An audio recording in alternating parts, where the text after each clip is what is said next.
बिस्मिल्लाहिर्रहमानिर्रहीम। अस्सलाम वालेकुम। मेरा नाम डॉक्टर अब्दुल अज़ीज़ हसन है और आज जो है मैं डिस्कस करूँगा बजट को, क्योंकि आज 10 जून 2023 है।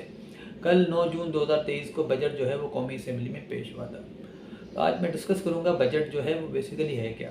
बजट बेसिकली नेक्स्ट ईयर के आपके रेवेन्यूज़ होंगे, आपके कितने एक्सपेंसेस होंगे, उनके एस्टिमेशन के नाम को हम बजट कहते हैं। फ़र्ज़ करें मैं अगर अपनी ज़ात की बात करूं कि आज यानी बजट जो है वो पाकिस्तान का जो फिस्कल ईयर है या जो पाकिस्तान का जो बजट ईयर है वो जुलाई की पहली तारीख से शुरू होता है और जून 30 को जाता है। यानी ये जो बजट कल पेश हुआ है ये शुरू होगा, यानी ये जो बजट का जो टाइम पीरियड शुरू होगा वो जुलाई 1 2023 से लेके जून 30 2024 तक होगा। इसमें गवर्नमेंट ऑफ पाकिस्तान कितना रेवेन्यू जो है ना वो इकट्ठा करेगी, कितना उनके पास पैसे आएंगे, कितने पैसे वो कमाएंगे। फ़र्ज़ करें जैसे उन्होंने एस्टिमेट किया है 9200 अरब जो है उनकी कलेक्शन होगी, तो ये इनका हो गया रेवेन्यू।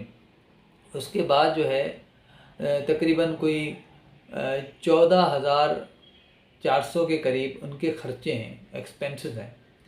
तो अब आप देख सकते हैं तकरीबन कोई 5,000 अरब रुपए का एक बड़ा ह्यूज डिफरेंस है, जो कि गवर्नमेंट लाजमी बात है। यानी आप यूँ समझें कि एक बंदा है जिसकी तनख्वाह है 9,000 रुपये और उसका ख़र्चा है 14,000 रुपये। अब आप खुद ही अंदाज़ा कर लें कि वो 5,000 रुपये जो है वो कहाँ से पूरा करेगा। लाजमी बात है कर्ज़ा लेगा।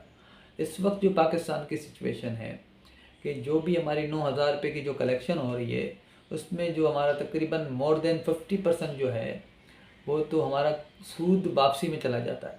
इसका मतलब ये है कि हमारा जो जो 14,000 रुपये का 14,000 का जो खर्चा है उसमें ऑलमोस्ट 7-8 हज़ार रुपये जो खर्चा है वो तकरीबन हमारा जो है वो जो हमने कर्ज़ा ले रखा है पाकिस्तान ने उसकी सूद की वापसी में चला जाता है।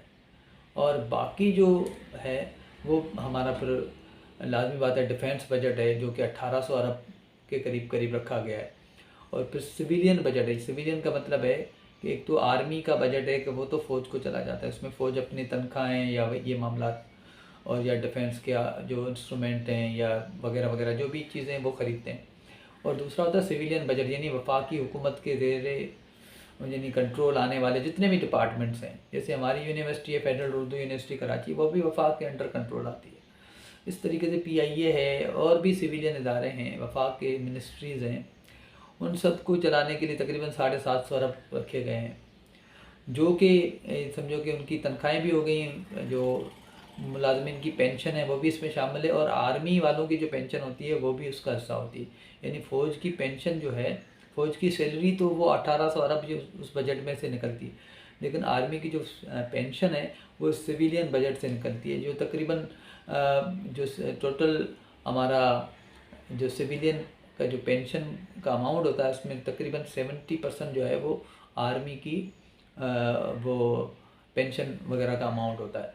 तो कहने का मकसद ये है कि पाकिस्तान की इस वक्त 9,200 रुपये जो है रेवेन्यू टारगेट्स हैं और 14,000 रुपये 14,000 समथिंग जो है वो उसका ख़र्चा है। अब ख़र्चे में ज़्यादातर ख़र्चा हमारा जो है वो सूद में निकल जाता है। इसका मतलब आगे की कोई अच्छी उम्मीद नहीं है। यानी अगर ऐसा होता ना कि हमारा ख़र्चा जो है ना 9,000 ही होता और रेवेन्यू भी 9,000 होता या रेवेन्यू थोड़ा ऊपर होता तो हम आस्ता आस्ता करके कर्ज़ा अदा करते, लेकिन ऐसी सिचुएशन नहीं है। उल्टा उन्होंने ये किया है कि उन्होंने 1150 अरब जो है वो डेवलपमेंट बजट भी रखा है। यानी मुल्क के अंदर जो चीज़ें पुल बनेंगे, रोड बनेंगे, XYZ बिजली के प्लांट लगेंगे, जो भी तरक्याती काम होंगे वफाक के, ठीक है। देखिए यहाँ सूबे अलग हैं, वफाक का बजट जो है वो अलग होता है, सूबों का डेवलपमेंट बजट अलग होता है। तो वो फिर अगले पार्ट में हम डिस्कस करेंगे। तो वफाक ने 1150 रुपये। अब होगा ये कि अल्टीमेटली जो लाजमी बात है 9,200 का जो टारगेट है ना, ये भी कोई इतना वो रियलिस्टिक टारगेट नहीं है। IMF कह रहा था 9,800 रुपये टारगेट रखो, लेकिन 9,200 का टारगेट भी इतना रियलिस्टिक नहीं है, इतना पॉसिबल नहीं है गवर्नमेंट के लिए, क्योंकि अभी 7,500 के करीब जो है वो टारगेट रखा गया था, वो अभी तक अचीव नहीं हुआ। मई तक की जो फिगर है तो गवर्नमेंट कोई 6,500 अरब तक पहुंची है, तो अभी भी तकरीबन 800,000 अरब रुपए का डिफरेंस आ रहा है बिलियन का, जो कि गवर्नमेंट को अभी सिर्फ जून के महीने में कलेक्ट करना है, और जून के 10 दिन गुजर गए और अभी तक कोई इस नहीं। तो एक गवर्नमेंट जो तकरीबन 7,500 रुपये नहीं कर रही, वो 9,200 यानी तकरीबन पिछले से तकरीबन कोई 1300-1400-1500 अरब ज़्यादा का जो टारगेट है वो कैसे अचीव करेंगे, ये क्वेश्चन मार्क है। 14,000 का खर्चा तो वो कर लेंगे, लेकिन जो रेवेन्यू का टारगेट है यानी जो हमारा बजट का खसारा जो हम एस्टिमेट कर रहे हैं 5,000 अरब, वो 5,000 अरब ही रहेगा या बढ़ जाएगा, क्योंकि अगर रेवेन्यू कलेक्शन उतनी नहीं होती तो लाजमी बात है ये बढ़ जाएगा, या इन्फ्लेशन अगर ज़्यादा हो जाता है तो ये खर्चे जो है वो हमारे ऊपर चले जाएंगे। तो ये चीज़ें जो है वो अभी भी क्वेश्चन मार्क है। बजट तो पेश हो गया है लेकिन पाकिस्तान के कोई अच्छे हालात नज़र नहीं आ रहे। दुआ करते हैं अल्लाह करे चीज़ें बेहतर हों, लेकिन ऐसे दुआओं से शायद बेहतर ना हो, उसके लिए अमली इक़दाम हमें करने होंगे। Thank you very much. ऐसी ही वीडियोज़ देखने के लिए मेरे चैनल को लाइक करें, सब्सक्राइब करें और दोस्तों के साथ शेयर करें।